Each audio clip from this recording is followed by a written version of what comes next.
Good Lord. Welcome to the second episode of Game and Talk Podcast, the number one podcast on the internet for all things Nintendo related. All the other ones suck. Yeah, I said it. I am RGT85, joined as always by Josie Woe. Josie, how we doing? So good. So excited to be back for another episode. And we have Nate the Hate with us. Nate, how you feeling? I am feeling hot, sticky, and very humid. You're hot, sticky, sweet from your head down to your feet. A little Def Leppard there for the 40-plus-year-old crowd listening. Which is all of probably two people. So I mean, that's all that listens to it anyways. So we have a show lined up tonight. Obviously, there's been a lot of talk about Switch 2 dev kits, so we're going to cover that. But we are going to start out with something that's a new segment that's actually an old segment from the Spawncast, where we talk about what games we have been playing lately, just because, hey, got to fill up the time somehow. So I'll start things off because Josie's going to go last because it'll kind of segue into something. I've been playing a lot of AEW Fight Forever on my Switch. I'm already like 35, 40 hours into it. Finding out more of the little nuances of the game. There's actually a lot of moves that are kind of like hidden and aren't described. I mean, like I said in my review, it's an enjoyable game.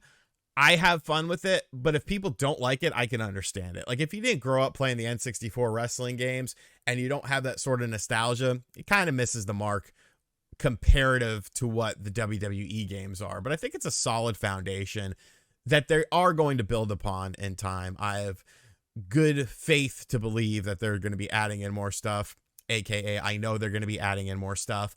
So over time the game will progress, but I think as a starting out effort, you know, it's decent, and they really capture the essence of all of the wrestlers, because if you know anything about AEW, a lot of the wrestlers have their own sort of unique style, and they have their own sort of unique moves that you wouldn't necessarily see on a WWE style of programming. And I think they really nailed that. It seems like a lot of focus went into that. So that's a positive for me. But, you know, it's a fun game. Nate, what have you been playing? I have been playing a lot of Final Fantasy 16. I am thoroughly enjoying the game very much right now. I'm nearing the end. I believe I am right at the final boss, but there's a lot of side missions that the game throws at you at the sequence. So I'm kind of doing the side quests and fleshing out the stories of a lot of the secondary characters that the game has, but I am really enjoying it, and I actually think, Sean, you would enjoy the game a lot because the boss battles feel like something out of God of War 3, and I know you love that game. Yeah, I mean, I'm interested in it, but it's like, I know it's kind of a longer game, so it's like, why would I buy it right now at $60 or $70, whatever the hell it is, and then, you know, play it in chunks, whereas I'd rather have it an open space to do it, and that's when it'll be like Black Friday for like 30 or 40 bucks. Like once it gets down to that, I'll definitely buy it. Do you think that it's too easy? I know some people on the internets are saying that it was too easy of an experience. It is simple in terms of like the combat. You are a very powerful character, but I feel as though it's kind of ingrained in the narrative because your character of Clive is a certified badass. He's powerful, so he should be making little work of some of these enemies. And you could argue that some of the boss battles may be a little streamlined, if not scripted, to the point where you're not going to lose. And that's a fair criticism to make. But there are definitely some battles in the game that are challenging, that will push you maybe to your limits. You may die once or twice in the game, but generally you're going to go through the game without dying. You run across potions very, very abundantly. Your characters that aren't directly in your party, but they are supporting you in battle, will toss potions at you fairly frequently as well. So you're never really in risk of losing your HP during a battle. But I think that's part of the fun, where it is more in line with that action RPG opposed to the action turn-based RPGs like, you know, Final Fantasy VII Remake, where you're just out there, you're annihilating enemies with fast-paced combat, pulling off awesome combos, mixing together the icon abilities because you can customize them. We're trying just to create that ultimate, mix of how can you stagger an enemy quick and inflict the most damage. I mean, at this point, I'm inflicting 75,000 points of damage when I stagger an enemy and essentially killing them in less than a minute. But there are like S ranked hunts in the game where you're fighting badass creatures that will push you, and you have to kind of figure out a little bit of strategy of how you want to approach it. So, yes, it is easy, but I don't necessarily feel as though it has a negative for this game. Do you think that it's too different though? Because that's another thing that a lot of people are saying, that it's too different comparative to as a mainline game. Because there's obviously been, you know, offshoot Final Fantasy games that have been completely different than, you know, the mainline games. But you know, that's sort of another thing that a lot of people are saying online, that it's just way too different to be a numbered entry in the Final Fantasy series. I think it would depend on your familiarity with the Final Fantasy franchise as a whole, and depending on where you were introduced to the series. A lot of people, especially of our generation, likely played Final Fantasy VII as their first game, and the game is very different from Final Fantasy VII, 8, and 9. It's more harkened to, I don't want to say the original trilogy, but maybe closer to like the Final Fantasy 4, 5, and 6. I mean, it still has the crystals. It's a very political game. Yeah, you have, a god seeking all power and stuff, which is kind of a standard in the Final Fantasy games. But I think it has a lot of the core elements that make Final Fantasy Final Fantasy. And it feels as though people are just really using the combat system to say, oh, this isn't a Final Fantasy game in that trite and true way. But Final Fantasy has evolved a lot since the first entry, and I've seen a lot of people say, go back to turn based. Final Fantasy hasn't been a true turn based RPG since maybe the first 3 or 4 entries, because then it made a shift to the action turn based. And an action turn based isn't traditional turn based. You're not just waiting your turn, you can alter how you're going to approach that. So I feel this is just a natural evolution for the franchise, and we've seen this now several times, be it Final Fantasy 6, 7, 10, 12, 13.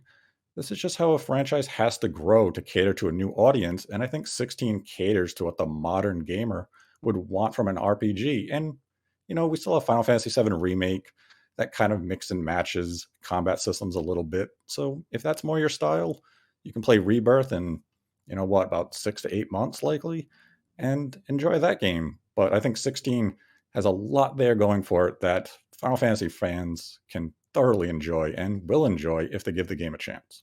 But Nintendo Switch fans will not enjoy that game because it's not on the platform. Josie, well, what have you been playing? I have been playing a lot of the Nintendo Switch, and sadly, I have experienced a lot of everybody's 1-2 Switch. What is wrong with you? Yeah, no, it was a bad call. The thing is I was pretty optimistic because I was like, why would they make a sequel and make it bad? But they did exactly that. And it's literally like a repeat of 1-2 Switch with less mini games. And it's just super poorly executed. So I think it could be sort of fun if you have a big group. But unfortunately, I didn't want to lose all of my friends. So I just played it with 2 of them. And it was just kind of boring. Like, the games are very simple, they're very easy, but at the same time, it's not something you can like get into a flow of doing, like Mario Party where it's consistent, or Mario Kart where everybody knows what to do. It's like a ever-changing game where it's always like everybody has to be locked in. And a lot of times when you're hanging out with big groups, I feel like it's very difficult to get everyone into doing the same specific thing. And yeah, it's very, very similar to 1-2 Switch. I don't recommend getting the game. Did you try any online stuff? I didn't really touch the online yet. I am thinking about it, but the only thing I know about the online is really that you can make your profile pick whatever you want, which is pretty wild. But I'll be using a penis if we play online. Not mine. Good But what Lord. I'll do is I'll have 2 eyes and then a mustache on it too. So that way you're like, is it? Isn't it? It could be a worm or something like that. Wow. That is absolutely crazy. It could be a worm. How thin is this thing? Well, I mean, there's some thick worms out there, sir. And I said it wasn't going to be mine.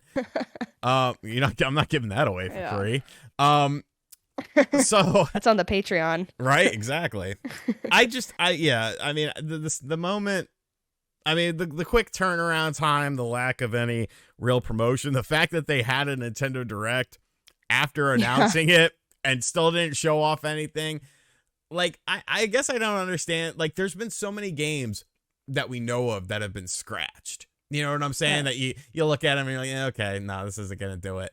But this somehow made it through. They were like, you know what? We got to get this out. Like, People love it. Yeah, like, I don't understand it. And there was a lot of turmoil with the development of the game, correct, Nate? Or alleged turmoil, I should say. Yeah, when the game went through testing, it was very poorly received, where I believe it had the nickname of being horseshit.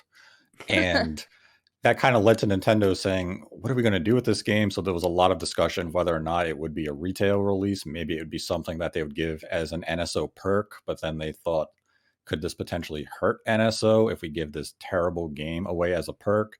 And ultimately, yeah, we ended up getting a budget retail release and, watch the game go on to sell 5 million copies because it's a Nintendo published game. People don't know what they're buying. They assume it is quality. It didn't have any launch day reviews. So Nintendo definitely tried to just rush this out the door and hope that people picked it up day one blind. And, we'll probably have a Patreon episode of us playing Everybody 1-2 Switch, and the chaos that will ensue should be quite delightful. I will say... go ahead. Oh, sorry. I will say that, like, playing it with my friends and stuff, it was sort of fun because, like, we would make jokes about it, but it was not talking positively about the game. It was always, like, making jokes about how garbage the game is. And it's just, I will say that I do appreciate that it's $30 because at least Nintendo didn't decide, hey, $50 one more time. But I would not even pay that for it. Maybe if it goes on sale for $10, but I will say it's times like this where personally I miss Nintendo Minute because I would have loved to have seen them hawk this piece of shit. But yeah, so that's what we've been playing. We're moving on. We have our main topic. And oh boy, is it a doozy, because if you've been anywhere on the frickin' internet, you're seeing it pop up on websites and all your favorite YouTubers are talking about it. Some in a realistic manner, most in a non-realistic manner. But there's rumors out there of a Nintendo Switch 2 development kit and now a backdoor portal for developers on the Nintendo website. So first, we'll talk about the development kit because that's kind of the progress of this story. So a Twitter user by the name of Nash Weedle tweeted out some information that he had heard that a Spaniard, would that be it? Spanish? Spanish. Yeah, but when you say Spanish, I think people think of like the language. A video game developer in Spain, there we go, had gotten their hands on a Nintendo Switch development kit. Now, who is Nash Weedle? He is someone that said Metroid Dread was being created for the Nintendo Switch back in 2020. And of course, that did become a reality, but we'll circle back to that point in just a minute. And so now people are listening to what this person says. They are based in the country of Spain as well. So process of elimination led people to believe that this was another Mercury Steam production, because Mercury Steam, of course, is the company that made Metroid Dread for the Nintendo Switch, working directly with Nintendo. And guess what? They're located in Spain. So people think that there might be some sort of connection there. And then it pretty much just snowballed out of control from there. So I guess we'll start with this and then move on to the second piece of information. But based on this information, do we think that there is indeed a development kit at Mercury Steam right now? And if we say yes, what does it mean? If we say no, what does it mean? I don't think it's out of the question because obviously Nintendo's working on something new, and it would make sense that they would try to get their more close developers like Mercury Steam, who's developed a lot of the 2D Metroids and stuff, on board quickly and try to get that dev kit out to them as fast as possible. I also don't really think that the Nintendo Switch 2 is coming out until 2025. It's just a personal opinion. And so I totally think that this could easily just be a stupid rumor that doesn't really matter. And at the baseline, it's not going to affect us for multiple years. Good answer. I'm kind of that mindset as well. I'm kind of laying the table down for Nate here because he'll obviously have a lot to say because he hasn't said a Mm-hmm. lot about it yet. But my mindset is very similar to that. I mean, could it be? Maybe. Does it matter right now? Not really, Yeah. because dev kits at the end of the day, dev kits are simply dev kits, and Mhm. it's nice to know if something is out there, but the problem is there's no way for anyone to confirm or deny this statement because Mercury Steam's not going to say shit either way because they're under an NDA. Anyone who would have a perceivable dev kit would have an NDA. So, with that being said, none of these companies would say anything. Yeah, you might get a low level employee risking their job, sure, but this early in the stages of things, if like I said, it is indeed a thing, I don't think it really matters all that much. And like, yeah, I guess you can get hyped about it, but I don't think it matters in the grand scheme of things really at all. Nate, what do you know or what have you heard? This is a topic of conversation that one really has to approach with some nuance because there are many layers to it. On the surface, you can say, okay, we have a report or a rumor that's coming out that suggests that a development studio located in Spain is in possession of a Switch 2 development kit. Now, there's nothing there that inherently screams fake or true. Given the timeline and the expectation of hardware, depending on who you ask, you have some still anticipating that the Switch 2 is coming out later this year. You have others believe it will come out this fiscal year, but will launch in the early portion of 2024. While my informed speculation is that it will come out in the holiday of 2024. So now, if we use all of those time frames, we're looking at anywhere between the next 4 to 16 months.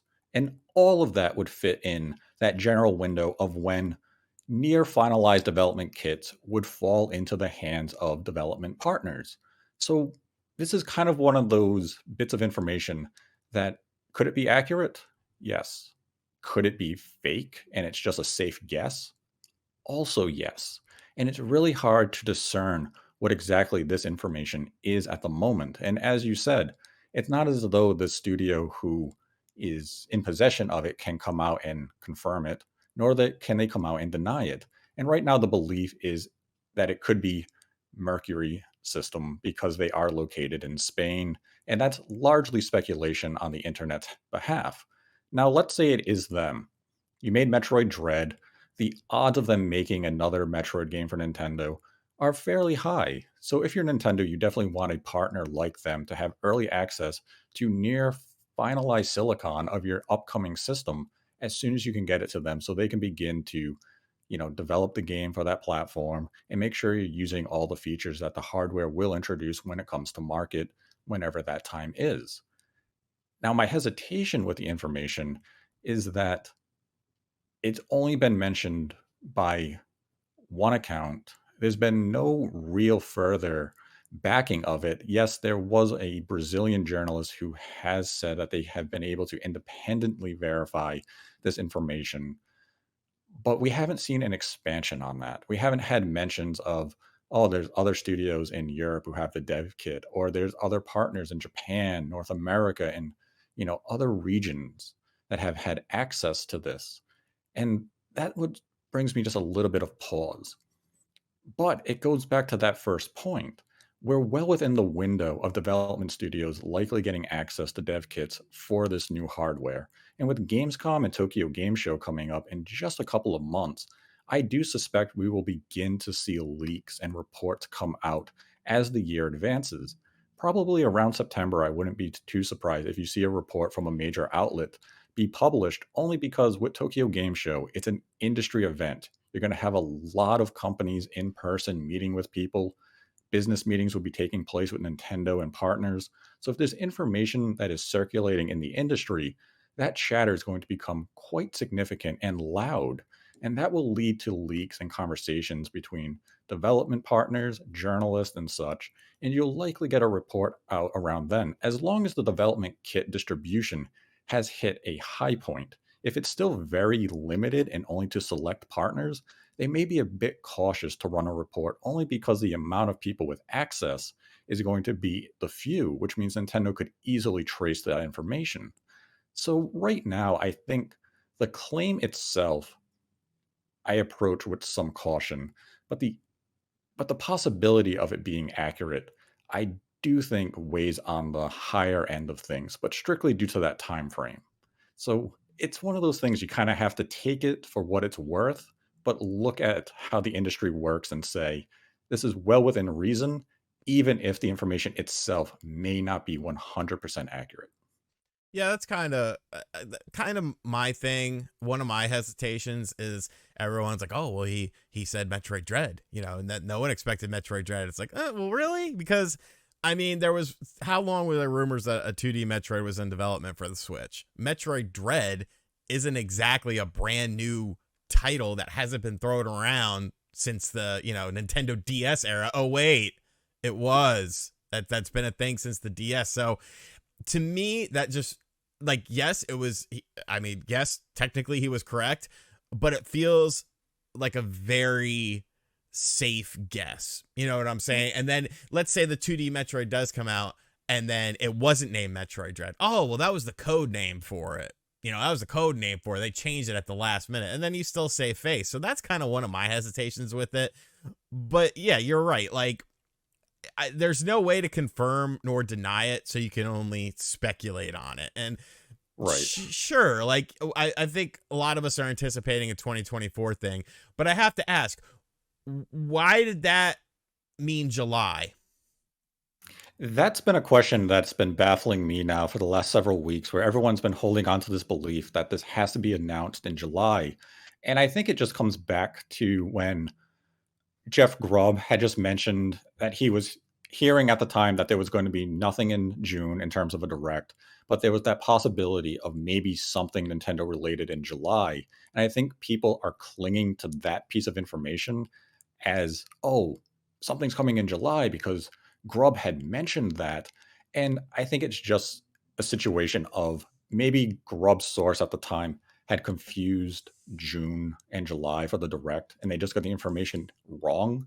So instead of holding on to maybe something's coming in July for hardware, maybe it just comes down to the simple fact of his contact was wrong about the timing of the direct. And in fact, it took place in June and not July, and nothing is coming in July in terms of a major presentation from Nintendo. And that's not me saying that there will not be anything. There could be. I'm just saying that it feels as though the expectation of July may lie and rest with that bit of information, because otherwise the only thing that's happened in July is, yeah, a couple of years ago, the OLED was announced in July. So maybe people are thinking Nintendo is going to repeat that cycle and announce brand new hardware in July because they had done it in the past with a minor revision. But there's really nothing to suggest at the moment that Nintendo is preparing a major new hardware announcement this month. That kind of parlays into my next question. On a scale of 1 to 100, what do you think the probability is of them of this potentially still coming out this year, based on what we saw at the direct, the type of software that we saw at that presentation? 1 to 100, where are we standing on the system coming out this year? I'm at 5%. Yeah, I'll get you there with like a 7. This year, I come in at 0. Oh, wow. 0. Yeah, I mean, it's so bizarre to me to see all these videos pop up. Even still to this day, it's like, oh, 2023 still on the table. Gamescom. It could be at Gamescom. When was the last time like anything happened at Gamescom? Like, Nintendo doesn't even show software there. Hardware is crazy. Yeah, like I don't get it. I understand the OLED, but that was in a different world. That was in a pandemic world. Everything was very different around those times. I just don't foresee a company saying we're not doing anything this year. And they have lied before. That's well documented. But we're talking to shareholders here. Lying to IGN like Reggie did about the new 3DS XL and the next day it was announced. That's a little bit different than lying to your shareholders who, they'll want your head for that sort of situation. So I mean, it's obviously, it's not going to stop anytime soon. I've already have people asking me to make another disease video, but this time about this, but it's just like, I don't know. It's so crazy. And then of course, we had an update to this whole thing where supposedly on the Nintendo developers back end, there was an update to the systems that you can develop games for, and NX2 was above Nintendo Switch. There's an image floating around about this, and so many people fell for it without using their brain, because we know that the Nintendo Switch was codenamed the Nintendo NX. So I guess going on the assumption that this is the Switch 2, which they haven't done a direct real successor, that's a topic for another day. But that's the mindset, is that it's a Switch 2, so it's the NX2. So this has to be real. Even though every single Nintendo system has always had a different code name. Dolphin, Revolution, all these different names. But now all of a sudden they're going in alphabetical, just sequencing and just throwing a 2 on the end of it. What do we think about this image and this information that's floating out there? I think it's crazy. Anyone can come up with the NX2. That's not a special name to come up with. And like you said, Nintendo's always had those code names, and I really don't think that even the Switch is going to, like the next whatever successor it is, I really doubt that it's going to be a numbered system. They've stayed away from that for all of their history, like ever. So it just fully doesn't make any sense to me, and I think it's just some guy got creative with Photoshop. I don't think it's something crazy. Yeah, the image is something that you can easily recreate with Inspect on like Google Chrome. And there was really nothing about the image that I would look at and say, wow, this has to be real. There was no context provided. There was no source provided as to the origin of the image. It wasn't as though this was presented with a backstory that would be able to give you some benefit of doubt that maybe it's legit. It's just an image devoid of context, and people took it and run. And it kind of reminds me of, the dev kit claim itself. When you have nothing to lose, you can make any claim you want because maybe people aren't going to take you seriously. But if it sticks, then you get that attention. But if it doesn't stick, nobody's going to remember you made the claim. So when you have nothing to lose, you can say anything and then come back to it and say, oh, look, I was right. And then people pay attention to you. And that's what this image kind of was saying to me. It just didn't have anyone to attach to at the moment. But isn't the timing a little bit convenient that as soon as you have a claim of a Spanish studio having a development kit, all of a sudden this image just appears online randomly? Well, no, I mean, obviously it's just someone trying to, roll on the hype wagon of potential misinformation by having their own misinformation, because, eventually people because let's say something happens. Okay, well then I'm right. Let's say nothing happens. Well, that's okay. Everyone's going to forget about it. You know what I'm saying? Like you said, there's really nothing to lose. But yeah, I think the whole thing is just, I think it's completely fake. There's nothing to lead me to believe that it would be real.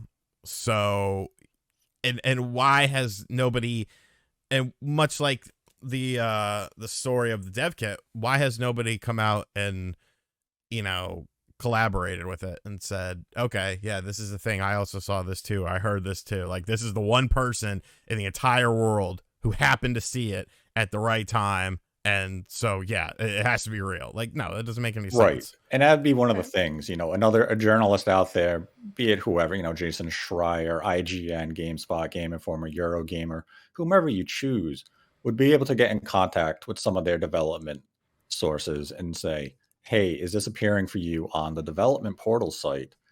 And easily come out and say, okay, now we got a report. They are seeing it, so we can confirm this.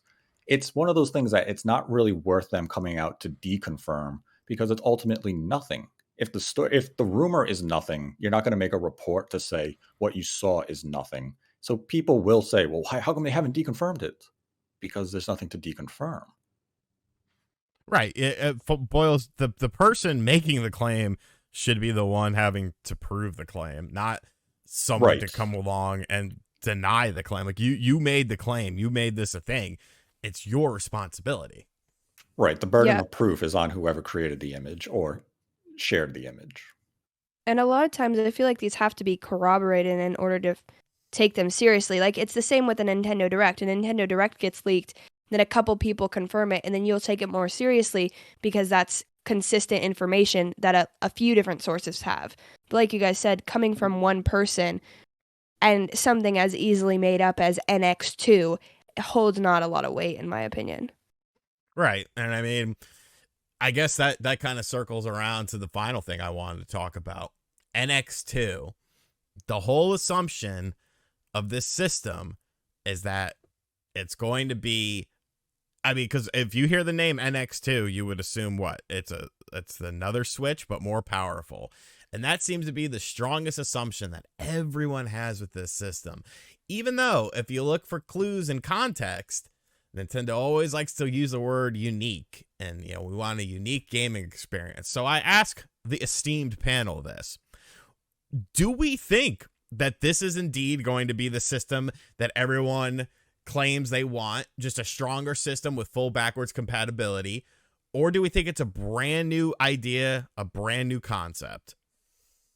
I think you can do brand new idea, brand new concept, like from the DS to 3DS, and I see something like that happening where it stays similar form factor wise, but there's some brand new big gimmick, and I don't think there's any way that it is a Nintendo Switch that's just more powerful, because Nintendo always has to put some spin on it to make that stand out amongst their consoles. Yeah, I agree with that. I think it's going to share the form factor. I believe it will still retain that hybrid element, but it's not going to be a Switch 2 in the sense that we see PlayStation evolve its systems with just an iterative successor that builds off what was already there in terms of a foundation. Nintendo's going to come up with some unique gimmick, be it the controller or something, that's going to differentiate what this next gen successor from the current Switch. And that's what we expect from Nintendo. We have seen how Nintendo evolves the system dating back to when we were children. We know that they always like to do something new. And that's where I would rather operate under the assumption that Nintendo's going to go some radical route, that it's not going to have, the basic features that we expect, like backwards compatibility. It's not going to have Joy-Con compatibility. It's going to come up with new controllers. We're going to have to do all our games again. And the only thing that will transfer is our NSO account with the NSO games, because Nintendo will ensure that Game Boy, N64, all those platforms will move forward because they have to provide incentive to keep you subscribed. You're not going to wait for these to roll out again. Then to operate under the assumption that we're going to get all those features and then be disappointed if we don't. I'd rather go in expecting nothing and being happy that we get them than to expect them and then not get them. See, my big hangup is the cartridge format. Games aren't getting any smaller. These cartridges haven't, at least in my eyes, they haven't gotten cheaper. Like, usually look at like the N64. When the games first came out, they were hella expensive. And then as time went on, you ended up with budget titles for the system that came out, new at a lower price point, not this $75 thing. But if anything, it seems like the cartridge prices have just stayed completely stagnant throughout this entire generation, which, if that's the case, are we really going to move to a new platform with the same cartridges so that we are backwards compatible, but we're also having all these new games? Because then we would just be in a situation where companies are either, skipping the system completely, or you're having to download everything, which, I mean, there are a good plentiful amount of games that do that, but there are also lots of games that don't do that. And I feel like just the amount of stuff you would have to download would be so much larger. Like take Warzone, for instance. They're talking about, putting Call of Duty, putting Warzone on a Switch or whatever next Nintendo system is. You're not fitting that on a cartridge. Like, you would have to have some storage medium on there, maybe an SSD or something. And SSD prices are coming down a bit to where you could do something like that. But this is Nintendo, and I don't, do they even know what the hell an SSD is? Like, if it's not something huge in Japan, I feel like, I don't know, there's just a little bit of a disconnect at times. So that's my big problem. When everyone says, oh, well, it's going to be backwards compatible. Of course it is. It's like, really? Because that cartridge thing, and yes, there was a difference between the DS and the 3DS cartridges. I know people in the comments are going to say that. These were games, look at the handheld games throughout time for Nintendo. Show me one that was ever above $40 MSRP. Thank you. I rest my case. Those cartridges were cheap. No matter the platform, from the Game Boy to the 3DS, those cartridges were cheap. That's how the games were only $40. Like, you had some big budget titles on those systems. You had games that were trying to push those systems to their limits in terms of technology. The 3D games on the Game Boy Advance. What was that? Cop the Recruit on the Nintendo DS, which tried to emulate like an open style GTA game, or Vice or Liberty City Stories. Like, companies tried some crazy stuff on there, but those games were always $40. I just feel like that cartridge based medium, because it's either going to go one or two ways. If it is completely backwards compatible, it's going to use the same cartridges, and we're going to be in a situation where we're downloading 90% of literally everything, because I don't feel like companies are going to want to have to compress the hell out of everything to fit it on a cartridge. I feel like they're just going to be like, screw it. Let's just go. It's worked for other companies. It's worked for, the Ed Boon studio. The name escapes me right now, but Mortal Kombat 1, that's a $70 Nintendo Switch game, and you're not getting dick on that cartridge. That cartridge is just a medium for you to download that game. Or it's a completely different type of physical media, or I guess maybe it's not physical media at all. See, I mean, that's the thing with the backwards compatibility topic, where people refer to the leaked SoC saying, okay, well, everything here suggests that NVIDIA and Nintendo can build something that will ensure that we have native backwards compatibility. But the question that never comes up is, does Nintendo want us to have native backwards compatibility? I mean, no, they want to make money. Right. And to like Sean's point with the game card, let's say Nintendo does come up with a new game card solution. And let's say the read speed is different and the slot that is there isn't compatible with the current cartridges, because you need a faster read speed to take the data off these brand new cutting edge technology game cards. All of a sudden, it's not a matter of the SoC can't do backwards compatibility. It's just a matter of the means in which it's going to be read may not be compatible. So maybe we get digital backwards compatibility, which I would imagine would, will upset many people, because great, now my physical media doesn't work on this future system, and I didn't invest in a digital platform, so all the games I bought are now, useless. So there's a lot of variance of how backwards compatibility could be achieved, but there's also a lot of variance in how backwards compatibility may not simply be feasible due to a decision Nintendo makes in terms of technology, be it the game card or whatever you want to choose from. And I think one thing that everyone needs to keep in mind with this is, what is the one thing, because we don't know really anything about President Furukawa, but what's the one thing that we always hear about him? He's a businessman, right? That's what everyone says. So, he's focused on the business side of things. If I'm the president of Nintendo, and I'm a businessman, and I'm looking at the next generation, I'm looking at this, that, or the other, all I have to do is take a look at what is the best-selling Nintendo Switch game of all time that nothing will ever catch up to, one of the best, highest-selling games of all time, and I would say, you know what?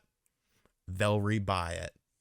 Put a little more polish on it, maybe throw some DLC on there, they'll rebuy it.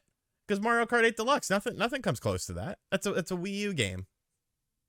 You know what I'm saying? So to me, if I'm speaking from a business perspective, oh no, you're not getting backwards compatibility. Sorry, we couldn't do it. We tried. We gave it an honest effort, but we just couldn't do it. But hey, we have these deluxe versions of our games, which now feature DLSS technology or something to make them look even better. And what's going to happen?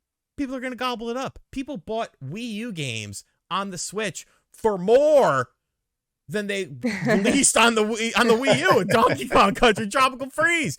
You paid $10 more for Funky Kong to tell you, hey, you suck at life and you can't play this game. Like, dude, and the thing of it is, I think they could get away with it. And I think the proof is with some of these re-release titles. Oh, they did it because the Wii U didn't sell. You see, like, I hate to agree with you on it, but from that business standpoint, I do agree and I see where you're coming from. Because if I'm Nintendo, here's our next gen successor. I don't want you playing Super Smash Bros. Ultimate anymore. I don't want you playing Mario Kart 8 Deluxe anymore with all those tracks.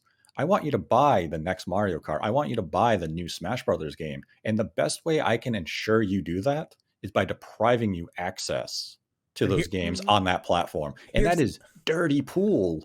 And I'm not saying that will happen, but as a businessman, isn't that something you would almost want to make you say, you can't play it anymore, you have to buy new? And here's the thing. They already have it set up. If you think about it, they already have it set up to where they could re-release a lot. You could re-release Breath of the Wild with all the DLC included. You release Mario Kart 8 Deluxe Super Edition with all the new tracks and all the new characters that previously you had to download. Oh, Super Smash Bros. Ultimate? Well, we have the real Ultimate version on the Nintendo Switch too, with all the downloadable characters on it, plus one new mode. Like, bro, they literally planted the seeds this generation with shit like Super Mario 3D World plus Bowser's Fury. Throw on, an extra couple hour campaign, and then people rebought it. People rebought New Super Mario Brothers U Deluxe, which nobody should have bought in the first place, at $60. Whoa, Super Luigi U was good at least. Yeah, it was all right, but I don't know. Josie, what do you think? I think I, of course, would like them to be backwards compatible. And if you look at their track record, they are. Like, their handhelds are always backwards compatible as long as they're like the same format. And even when they're not, like going from GBA to DS, the DS Lite still had the GBA port. And then GameCube and Wii and Wii U. And I think the thing that held them up with the Switch from doing it was the change in format. But like you guys are saying, a business perspective is not to do that so that you could just capitalize the most off of everything. But I think it'd be a major loss for fans if they were to do that. Just because so many people have invested so much into the Switch ecosystem that if they were just like, screw you guys, buy it again, we'd do it, but it'd cause a lot. To that I say, well, nobody's forcing you to get rid of your Switch. Right. You still, if you bought Super Smash Bros. Ultimate on the Nintendo Switch, I'm not taking away that experience from you. All I'm offering is a new, better experience with everything included, DLC wise, on our new physical medium for this new system. So you can't play your old cartridge on this, but you can still play your old cartridge on your old system. What's the big deal? It's just like, right, but that's like hunking out the Wii U when you already have the Switch. It just feels bad. Like, don't want to do it. Yeah, I mean, no. From a consumer standpoint, of course, I want it. I really just give me a more powerful Switch. I don't need gimmicks. I don't need any of that shit. Just give me more power and let me play my old games. Maybe, take a page out of Xbox's stuff and learn how to enhance them instead of just reselling them. But that's a double-edged sword with Nintendo, because everyone likes, oh, look at what Microsoft did. Microsoft had to do that. Microsoft has to do stuff to bend over. Do you see these FTC things? They're literally on their hands and knees crying, talking about how they're in third place and woe is me and we need Activision. It's like, holy shit, have some dignity with this. I'm not wrong. Yeah. You also mentioned that the DS cartridge and the 3DS cartridge, you said they're different? Is that what you said? Well, no. Oh, I mean, they're the same cartridge? No, they're slightly different, I believe. Like, okay. Because, I mean, you can't play a 3DS game on a DS. Right. Well, I'm wondering if that's what they do with the Switch. Like, they find a way to make, like, the next Switch, find the way to make the cartridge cheaper while it still works I mean, if they actually care and they want to make this consumer friendly, I think that's the route to go. Of course, it's still Nintendo, and the guy's a businessman, so we never really know. But And I mean, look at Tears of the Kingdom. They charge you $70 for it. Why? Because they needed a bigger cartridge, that their own proprietary cartridge, and they finally had to go above 16 gigs, and they were like, wait a minute, these are expensive. yeah. And I mean, they could have given us it at 60 and they could have just taken that little financial hit, but they know people were going to spend $70 without question. And Nintendo said, that works better for us. So what Yeah, did we that's learn the- today? Oh, go ahead. I was gonna say that's the other thing. Do you think that like with the next generation, Nintendo's gonna start charging $70 for all their games? All of them, no, but some of them, yes. Okay. For sure. I mean, the groundwork Like, is you think already the there. next 3D Mario comes out in that $70, or do you think they're gonna stick Yeah, with like a No, more 100%. 100% 100%. $70. And then we'll get like Sushi Striker 2, and that'll be Yeah, 40 for like bucks. Yeah. yeah. I think there'll be varying prices of games, but no, there's definitely the $70 thing was a test. And Right. from a business perspective, it went swimmingly well. So what did we learn today? Well, the future of Nintendo and their foreseeable potential problems, if they do come to fruition, if there is no backwards compatibility, if we do have to repurchase games, and if there are a lot of $70 games, it's your fault, listeners. It's all your fault for buying up all those games. Well, this I was mean, tank them like Xbox. right. All right. So this was episode 2 of Game and Talk. I said it right both times. I am RGT85. Josie, say goodbye to everyone. Goodbye, everyone. Thanks for listening. I'm Josie Woe. And Nate the Hate. Thank you for listening to episode 2. As we promised in the first episode, we ironed out some of the issues and we delivered a more quality episode this time. So keep on listening, and thank you for supporting us on Patreon. Give us your money. All right. Thank you, everyone. We'll see you next time.